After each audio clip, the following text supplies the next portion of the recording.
One of the reasons why I love golf is because I feel like there's a lot of life lessons 100% in golf. But you, early on in your career, you were telling me that you learned an important lesson in your golf career. So Andrew and I get there, I get the ball out, I get Jimmy Buffett playing in the background. Life is good. I finally get to have this. I'm a golfer. And right before I get to tee off, I see this guy coming right at me. He's coming in hot on a golf cart. He's pulling up in the golf cart, and he pulls up, and I'm thinking he's just here to say, hey, Mr. Galt, welcome to your first day on the golf course. He looks at me, and he's very upset, clearly, and he says,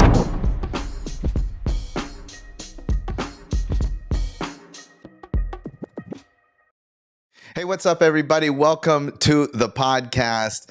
Super excited to be spending this small moment in time with you.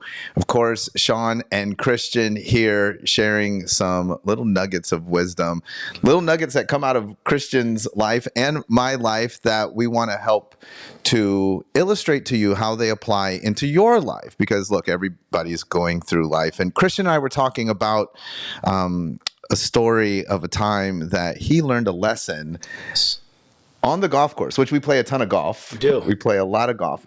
One of the reasons why I love golf is because I feel like there's a lot of life lessons 100% in golf, not just in the game. And, you know, there's so many lessons in the game itself. Right. Hitting the ball, the etiquette, calling the penalties on yourself. But there's other life lessons in the periphery of the game, in the friendship, camaraderie, playing with people you don't know. There's different games and how those function. But you, early on in your career, you were telling me that you learned an important lesson in your golf career, not your business career. Yes. An important lesson. Tell us the story of what happened to you. I feel like before I dive into the story, I have to give you that you said something there, hit a nerve there in a good way. The golf etiquette, which I had no idea what golf etiquette was. I was a baseball player, so I had never been around golf etiquette, didn't know really what it was. So when I did move to a golf community, and the first time I was very excited, we became members, and I took my wife out there. It was on a Sunday. I'm excited. I got a golf cart. I got golf balls and bags, and everything is great. I'm a golfer, right? And what I didn't know is I looked out there, and I was like, oh, the golf course looks kind of open. So we went to the second hole, and when we got there, I get ready to tee off, and this is my moment. Wait a minute. The golf. There are people on the golf course. That's what you mean. Kind of spread out. There's people out there playing. Spread out playing, but there was one hole. But did you just go straight to number 2 tee? Just went straight there. Okay. I just saw it was open, which I later on found out, guys, it's called finding the gap. That's another terminology that I learned later on in life. But anyway, so I go, well, nobody's on that hole, so I should go on that hole. So Andrew and I get there, I get the ball out, I get Jimmy Buffett playing in the background. Life is good. I finally get to have this. I'm a golfer. And right before I get to tee off, I see this guy coming right at me, and he's coming in hot. On a golf cart. On a golf cart. He's pulling up in the golf cart, and he pulls up, and I'm thinking he's just here to say, hey, Mr. Galt, welcome to your first day on the golf course. And he basically he looks at me, and he's very upset, clearly, and he says, the course is closed. And I said, excuse me? And he said, the course is closed. He has a raspy voice like that. He does have a raspy You're doing the voice yeah, of the guy. Okay. The course is closed. And I was like, nah. Clearly, the course is not closed. I see people on hole 1. There's people on hole 3. I said, no, sir, the course is not closed. Oh, sir. So I didn't realize he was telling me the course was closed. To you. To me. Not to everybody else, but the course was closed to me. Like, buddy, you don't belong here. So I was like, no, the course is not closed. I'm gonna tee this off, but thanks for the heads up. And then he's like, you got to leave right now. And I was like, all right. So truth be told, I had a little insecurity at the time. I'm thinking, this guy's looking at me thinking I'm here like playing my parents. And I was like a younger member. So no, I earned this. I paid my dues, and I'm going to tee off on this. And so anyways, we had a little riff. And but what happened? Did you leave, or did you stand your ground? You're like, I'm staying. I'm not leaving. Jordan Belfort. All honesty, I looked at my wife, and she was just kind of like, hey, let's figure this out. This is our first day here. Let's not like get invited to a house party and then be that guy. Don't be that guy. So I was like, all right. So I picked up my tee. I left. I was very upset. We might have had a few words back and forth that I won't mention, but then we kind of moved on, and I went to the head pro, and I was like, hey, like, why'd you kick me out? This is crazy. I did it. it kind of led me back to kind of communication. And I was like, all right, I was in the wrong because I had no idea. I shouldn't have been there. They actually had a shotgun kind of a scramble thing going on where basically all the couples were playing and you had to sign up for it. Again, I was ignorant to golf. I had no idea. He was kind of wrong because he came at me really hot and he could have just said, hey, Mr. Galt. Are you a part of the tournament? Part of the tournament. I clearly, now, full disclosure, I was clearly in the wrong, but I just kind of, after we battled, I went and talked to the head pro and the head pro was like, well, technically the course was closed. So as you know, I'm a pretty literal guy. If you tell me the course is closed or if you tell me, fire is hot, you're going to get burned, I don't touch the fire. So I'm a literal but the course wasn't closed. So I had this whole thing in my brain. It wasn't closed. So anyways, that was that. But I learned a lot from that because I went back and, of course, we would see each other and I'm always looking at him, kind of giving him stank eye and he's looking at me tilting his head. And then one day I just went up to him and I was like, look, I talked to the head pro. I realized how many days after is this? Truth be told, at least a week. So I okay, but not months. I had a week of just being driving by and going, there's Bob again. There's that guy. And just being like, God, whoa, what is this guy's problem? Maybe he's just, even though you were told that the course was closed, you just didn't like the way he did it. I think the wording for me, again, because I'm new to golf, when you tell me a restaurant is closed, but people are getting served food, you're going, this is a private event. Right. It's closed. That's a perfect example. If he said, hey, this is a private event, the course is closed due to the private event, I would have said, oh, that makes sense. Great. But because it was the course is closed, I internalized it and said, okay. You're not welcome. I'm not welcome here. It's open. Clearly it's open. Clearly it's something with me that's wrong. And I got real insecure about it. And I was like, damn, man, this guy, they already don't want me here. This is my first week at our country club. So I was already a little all right, I don't want to mess things up. And what did I do? I messed things up. So, I let it kind of fester for about a year now, about a week in my head. And then I remember seeing him and I was going on a walk like we did this morning. And I was like, I got to go say something to him. So I walked up to him and I could see that he was just like, all right. Here comes this guy. Here it comes. Here comes this guy. I come kind of walking up and this and that. And then I just said to him, look, Bob, I was in the wrong. I had no idea. So no hard feelings. But this is what's going on. I was here with my wife and I explained the whole story. And he kind of, as I'm telling the story, I'm seeing his face kind of soften a little bit, and he's that wall's coming down a little bit. And then, we just chopped it up for a good 15 minutes. After 2 minutes, I'm going to leave now. Other golfers are coming because now he was on hole 4 and he's making sure the pace of play is coming into play. Doing his job. Pace of play, guys, in golf, if you don't know about it, you got to keep things going. You got to keep the pace of play. You're trying to get golf done within 4 hours or less. So I'm like, hey, I don't want to take up your time, but I apologize. I found that I was in the wrong. And he said, no, jump in the cart. So I jumped in the cart. And if you've seen Bob, we won't say his last name, but Bob and I, we're larger men. So we were both on this cart, and the tires are just screaming, please get off me sooner or later, golf. So we're on this golf cart, and then Bob says, so tell me about yourself. And we chopped it up. And long story short, I found that Bob had 15 hole-in-ones in life, and he told me about it. And when he was in high school and college, he was a top-rated golfer. And I know Bob was in his 80s, so I didn't know. And so you have this 80-year-old that has been a complete stud, 15 hole-in-ones, has so many trophies and accolades in golf, and he is a true golfer. And then you got this baseball player pretending to be a golfer, but is just excited to be here. And when our two worlds kind of collided for a second, and then we broke bread, and after that, we literally hugged it out. Wow. Gave him a big hug. Now me and Bob we're homies and we're talking, and that was the Bob story. But then you ran into him again later. So what was really interesting about all that, so now I see Bob all the time and we're talking, and then you're buddies now. We're buddies.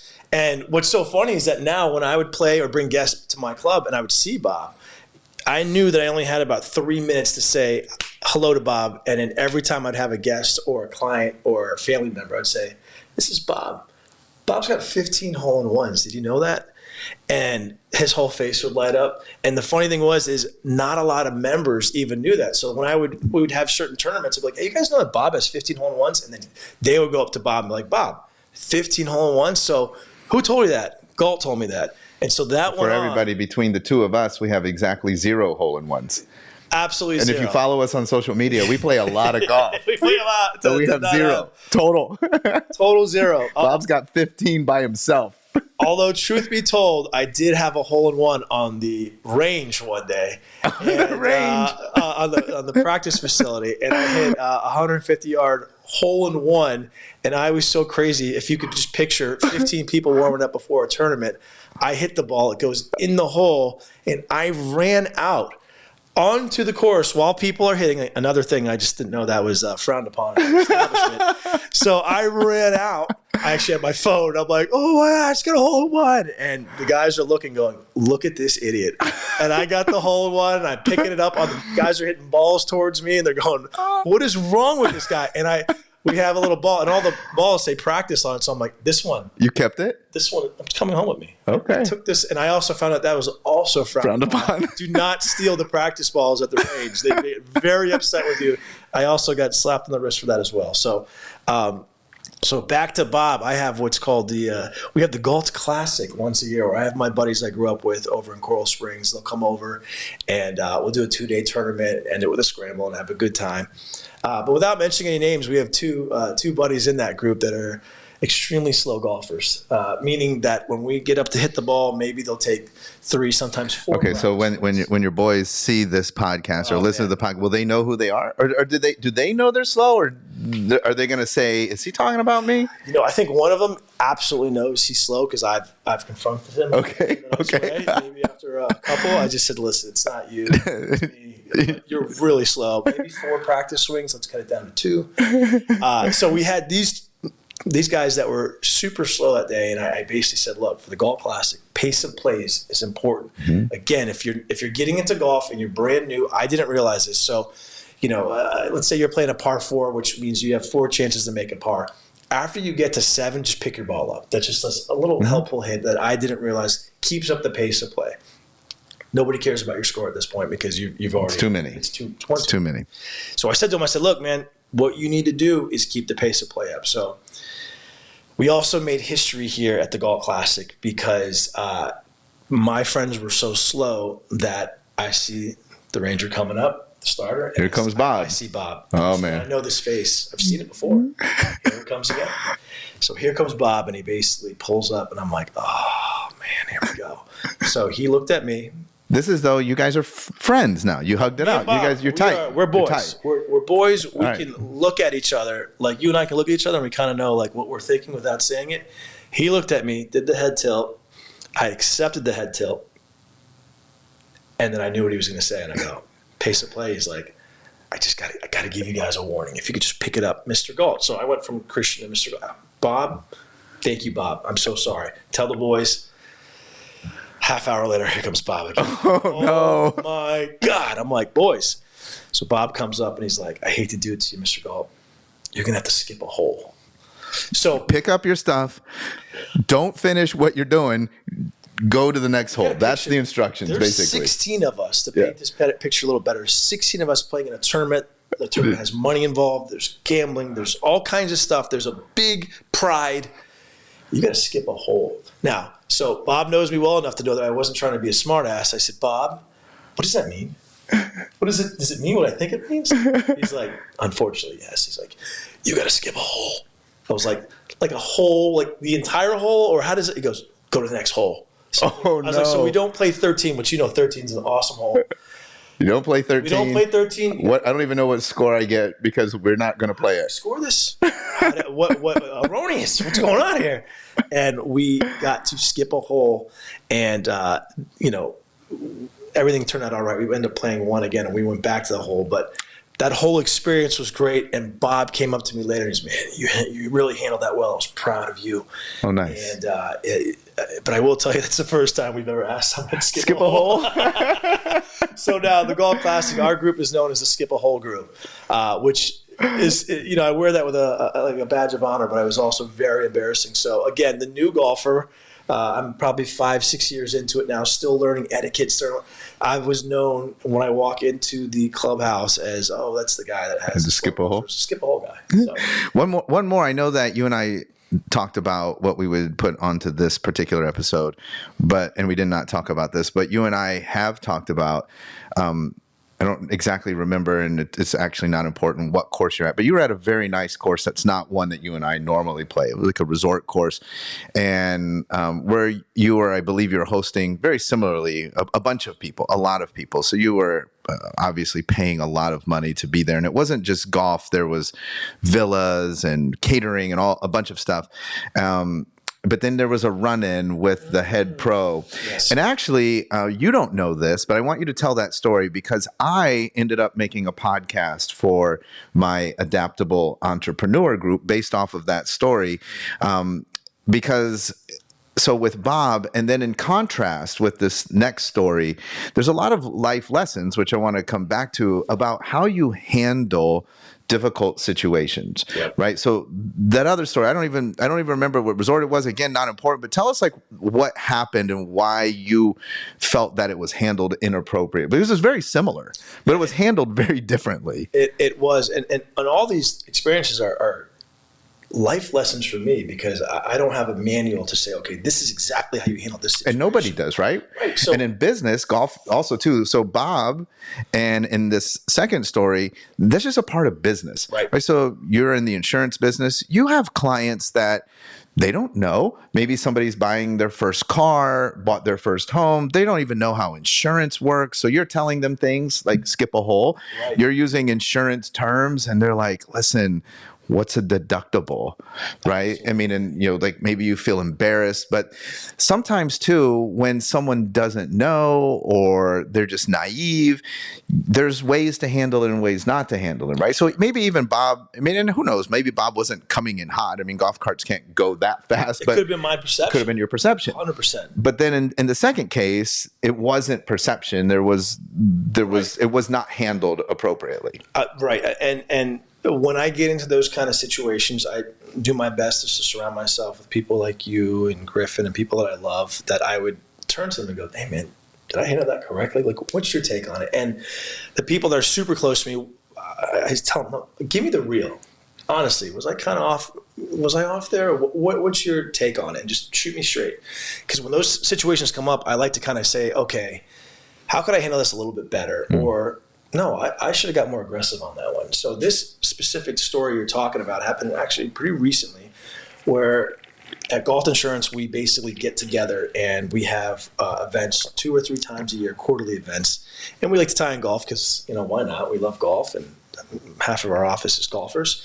So this particular event, we paid a lot of money. We had houses, we had events, we flew in speakers. Everything is great. And the person that I did this all through was the head pro. So I figured we had a really good, we talked and everything was great.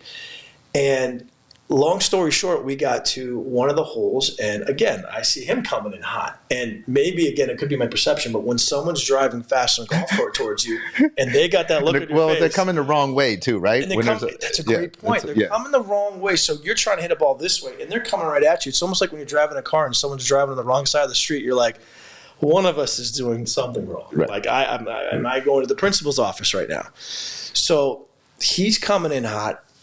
And he pulls up, but I'm just in a good mode where everything's going great, golfing, the boys are laughing, and he comes up and he says, "Hey, I heard you guys were doing shots on some hole and this and that." And I said, "Well, no, that's not necessarily the case. We were waiting for the cart girl to bring some drinks out, but that didn't happen." And he said a few other things that we were doing that just honestly weren't true. And if they were, I'll own it. I'll say, yeah, we kind of messed up that. So he started going at me, and this is where my brain kind of stops. I go, I have a decision to make. This guy is ripping into me in front of our team, our president of our company, the HR, my guys. And then I have an opportunity to let him bully me. And as this is going on in my head, I'm going, do I deserve this right now? This is a little extreme. I thought it was extreme. Or if I was somewhat helping him, I would have said, hey, Christian, you mind if I talk to you for 2 minutes? One, whether it's pace of play or when it's, I think that you're drinking stuff on the course where you should have bought it for us. Pull me aside for 2 minutes and say it, no problem. But he put me in that situation. And I had a choice. I could just say, yes, sir, and put my head down and move down, or, which is kind of what I probably would have done about 5-10 years ago. Just like, I don't want any problems here. Like, sure, no problem. But I looked him dead in the face, almost like a bully. And I was like, absolutely not. You're not going to speak to me like that. And we had a conversation there. And I handled it for many reasons. One, it's almost like, you're dealing with a bully. You got to kind of punch him right between the eyes, right in the face. And when I gave it to him, he pushed back. And I had to let my team know, like, look, you're not going to come and talk trash about my boys when we're having nothing but a good time. These guys work so hard. And we finally let our hair down for the first time all week. We're acclimated. We got some Jimmy Buffett and Mac Miller playing in the background. Everything's going great. And then this happens. So after that, in all honesty, it kind of put a dent on the next 4 or 5 holes because I'm sitting there now. I'm asking them, hey, man, what do you think about this? What do you think about that? And then when we got to the point where I was like, nah, I got to speak to him again. So then I spoke to him again. I spoke to his supervisor. And, without going into too much detail, then, by the 5th or 6th hole, I start going, well, maybe this guy's having a rough day. Maybe something personally just happened. Still didn't agree with what happened, but I was like, all right. So then we broke bread. After that, I sat down with him and we talked it out. And I was like, listen, don't ever do that again. If you have an issue with me or another customer, because at the end of the day, we're really customers. We're clients. We're paying to come golf and have a good time and kind of get away from everyday hustle and just everything that's on our mind. I was like, just a word of advice. I know you've been doing this for 40 years, but like, just pull the main person aside and just say, look, can you fix X, Y, Z? Or this is what I'm accusing you of. This is what's going on. Can you fix it or not? And he's like, you know what? Basically, like, respect. Like, you're right. I handled that wrong. So after that, him and I became very close friends again, and we still talk and we follow each other. But that was a life lesson where it was like, all right, maybe the Christian of 10 years ago that was very non-confrontational and I want to make everybody happy would have just been like, yeah. And then my boys that are behind me would have been like, what kind of leader is that? Now, at the same time, I didn't embarrass myself and just rip him a new one and just completely, I'm not going to stoop down. Yeah, I'm not going to stoop down to his level. I might have wanted to. But again, that was one of those things where I love getting feedback, and I'll ask the boys, like, did I handle that right? And they're like, no, he was in the wrong. And that's why it's important. I don't like to necessarily surround myself with like a yes man. Yeah, like, tell me, like, did I F that one up? I can take it if I mess it up. And I think a lot of times when it comes to golf, and especially at the time, like, if you're a 15 handicap or whatever your handicap is, if you're not very good at golf, like for me, I could say like, I'm already at probably like a level 5 or 6 anxiety wise, because you got to make sure the playlist is good. You got to make sure the vibe is good. You got to make sure people are laughing, having a good time. You got to make sure that you're keeping up the pace of play, thanks to Bob. But these are all little life lessons that you learn as you play golf, to come back to what you said at the beginning. Golf is so great because you learn these life lessons, and then you ultimately realize that you're playing against yourself. It's you versus you. When you have a horrible hole, or when someone is talking in your backswing, or someone is trying to throw you off your game, that happens in life all the time. So I've had some deep conversations with you and with Griffin about it. Shout out to Griffin. And I love the conversations where I'll literally turn to him sometimes and be like, how would you have handled that? You know what I mean? Like, you're already nervous. You already know that your game's off because you warmed up on the range and you can't even hit the ball straight. You're entertaining. You want to create a good environment. And he's just like, listen, man, you just got to be yourself. And when these hiccups come, he goes, just control them like you usually control your regular life. How do you do it, bro? Like, hey, listen, these aren't losses. These are learns. And the other thing I realize is that when you're golfing with 2 people, 4 people, 15, 100 people, everybody is so concerned about their own game and what's going on in their life. They really don't care about that. But I also realized that if you're golfing with someone who's like a +5 handicap, which means you're very good at golf, you've been golfing probably for 15, 20 years, you're just phenomenal at golf, but your vibes are low and you're not fun and you're condescending, they'd rather golf with somebody who's a 20 handicap that gets a 7 on every hole, but is smiling, is laughing, having a good time. When I golf horrible, I'm like, all right, maybe I can get a video of somebody, maybe I can get a picture, maybe I can capture this moment. Like when we played this week and I had a rough round, I was like, all right, my son was playing really well. I'm like, let me get the phone, let me get some pictures of him. Let me take kind of the selfishness, or let me take this off my plate and let me just focus on whoever else is having a good day. And Griffin's always usually having a good day on the golf course. But just learning and navigating that through golf has been so helpful for me in real life, because what do you do when you're having a horrible day and you're out there, or somebody you think challenges you? Now, back to Bob and back to the other gentleman, what I didn't realize until I really deeply thought about it is there's probably 5 other groups ahead of me that were slow pace, that weren't wearing a collared shirt, that were yelling at him, that were condescending to him. And then, so he's already got his wall up. And I learned that about golf courses, because sometimes you go to check in and the guy checking in isn't kind, or like, what's wrong with these people? It's like, well, they just get beat up a lot. So if you can kind of be that beacon of hope or that kind person and find out 1 or 2 things from him, like Bob has got 15 hole-in-ones. This other gentleman, I found out that he was a big part of helping a lot of the kids with first tees going. And so now when I talk to other people, I tell his story.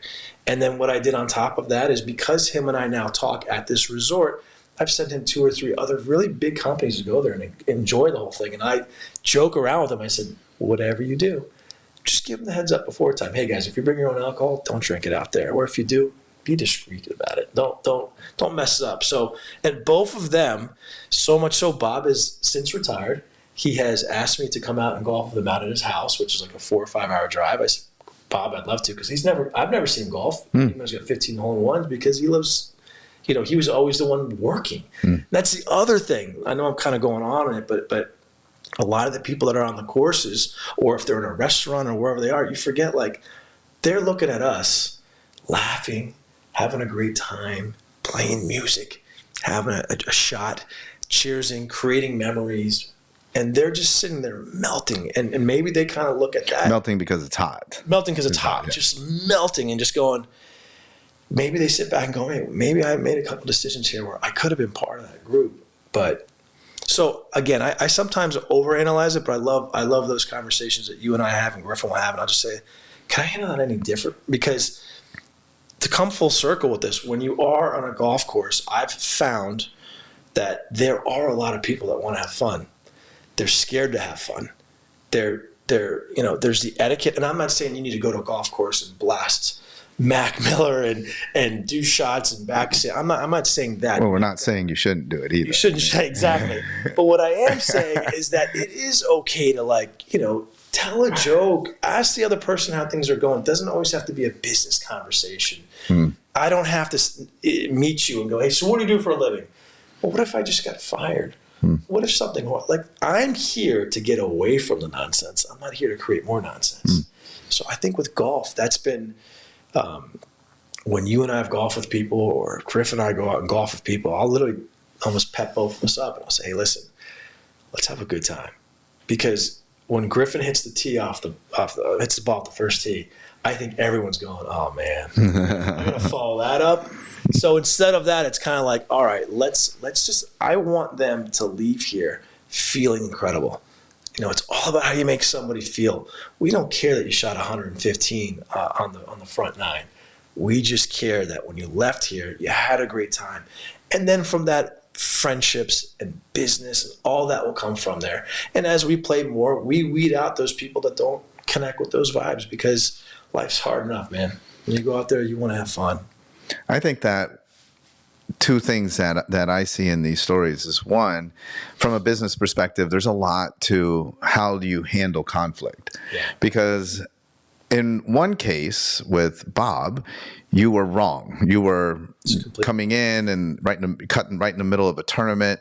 But then there's a way, like you said, that we should handle conflict. And I think that for business owners, we don't really think about, because it doesn't happen a lot. You have to think too, Bob was sitting out there under his tree on number 4 and then looks up there and he was like, what are they doing? right? What are Like those? what's going on? Like what just happened here? But that happens in business. It's not every day, but all of a sudden somebody comes in and they don't understand how it works, or they don't have an appointment and they just showed up, and you're like, that's like, what are you doing? Like everybody has an appointment, but you just showed up, and they were like, well, I didn't know you need an appointment, or I didn't know, how all of these things, right? Like, and you and I have talked about that with my business. Like, a lot of things about Well Infused are unique or new to individuals. Right. You don't do that every day. And so you go in there, and if you don't know, we know. So we're like, what are you doing? And the client's like, I don't know. So now you have an opportunity to make them very wrong. Right. And that's one of the things that I always tell people is never make people feel stupid for the choices they've made, because I know that you didn't wake up that day and say to your wife, to Andrea, like, what will be really funny? Let's go right in the middle of the tournament, right? Let's just jump in. Mess things up for you. Yeah, let's and that'll be hysterical. Like, that's not what people, but oftentimes we think that because we literally say to people, like, what are you doing? Right. Like almost like we assume you did this on purpose, right? Like you're trying to show me how stupid you are, right? So never make people feel stupid for the choices they've made. They're not trying to be like, hey, look how dumb I am. So they're not also open to you saying, look how dumb you are, right? Because you have to handle that. And like you said, in a way where you're like, look, I know you're not trying to, disrupt the couples tournament here, and there's a way that you can communicate that so that they don't feel stupid, so that they feel safe and that they feel good. Yeah. On the other side of that, though, what I see repeatedly in your story is you kept telling us that, look, I was new, I didn't know. But I always think too, but there are people that do know. There are people that are very entitled. You and I are around them, and they're just like, look, I'm Shawn Dill. I want to eat at this table. I remember times there was an incident with me where I didn't know that at the bar, at the club that we're members of, that you're not supposed to speak on your phone. Right. Well, I was at the bar, and the restaurant was completely empty, and the bar was I was the only person there, and I spoke on the phone. And nobody said anything to me. I would imagine rightly so, because I was the only one there. Right. But then another person showed up and sat next to me, and somebody called me, and I literally talked to them for less than 3 minutes. But that person next to me complained. Right. And I was so mad. Now, again, the difference is I wasn't like, I'm Shawn, I'm going to talk on my phone. Right. And there's the other side of the coin. I think it requires discernment. Because like what you were saying, when you own a business, and the golf course, as you said, is a business, and somebody is trying to showboat you, somebody is trying to tell you, look, the rules are not for me. Right. Then you do have to put your foot down. You do have to understand the culture and sort of the rules of engagement of your business and say, listen, but that's not going to work for me. So if you at every tournament jumped on number 2 in the middle, then they probably would ask you to not be a member any longer. Right. And I think that's also a difficult thing, because look, we have to, as business owners, utilize discernment to recognize, listen, is this person, like you said, maybe just having a bad day? They didn't know.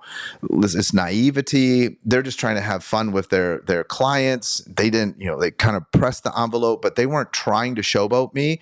Or are they? Are they just here to they're people that are arrogant, they're cocky, and then you have to utilize on the other side discernment on how you handle that. Because even if they are showboating you, I don't think it would be appropriate in the middle of a tournament. You and I are playing for the head pro to come out and be like, Christian, listen, get out of here. You're no longer a member.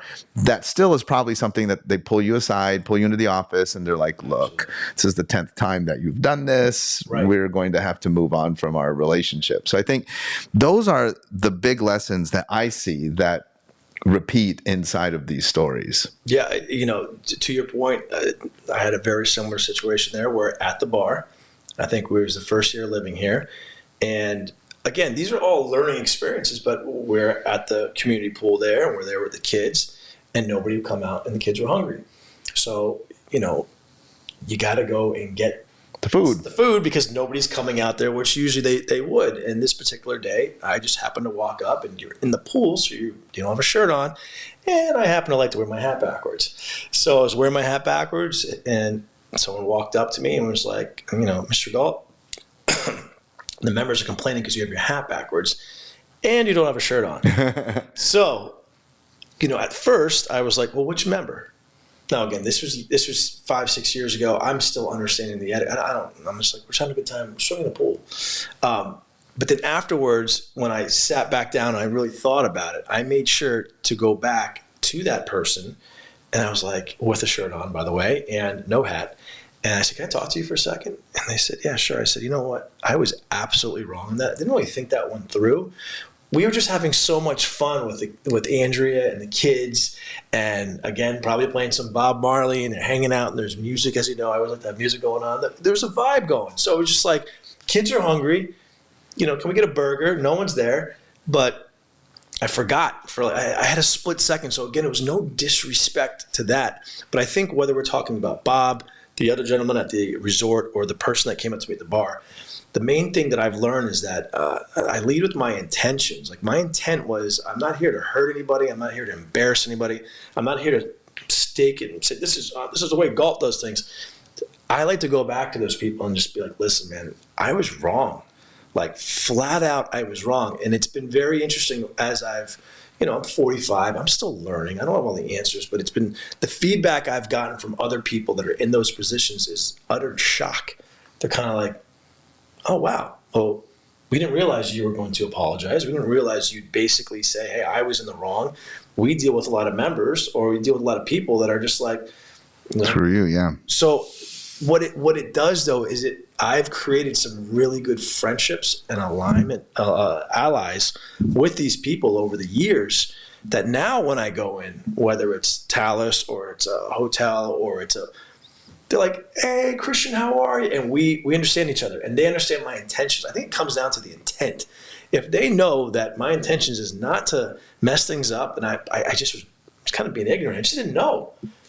I think they can understand that better or more so, but their defense is up because, again, they deal with all walks of life of people that are just, not kind to them. They just beat them up all day. So I think it really does come down to intent. And if there's one thing you could learn from this episode that has really helped me is that when you mess up, just say, hey, man, I messed up. And now if you do it again, you're back to square one. But if you mess up, just say, hey, man, I messed up. And I think that's helped me so much. And I've built some of my closest friends in life and some of my closest people that I'm with.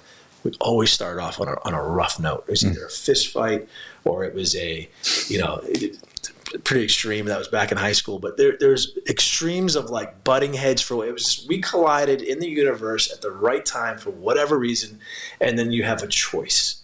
The choice is, do we keep going this way, or does one of us kind of, and I have always been the person that's like, all right, I'm going to be the first to then break bread. Now, if they keep going with it, then that's a whole different scenario. Now you're dealing with a bully. But most times, I mean, you form some of your greatest friendships for life from that, and you get to know these people, and then you realize Bob's got 15 hole-in-ones. I love it. I love it. Great episode. I hope that everybody learned something. Make sure that you subscribe to the podcast, share this episode with somebody, especially if they love golf, but especially too if they just need to learn some life lessons. Make sure that you are locked in with us. We'll be back again next week with a brand new episode. Make sure you tell your friends.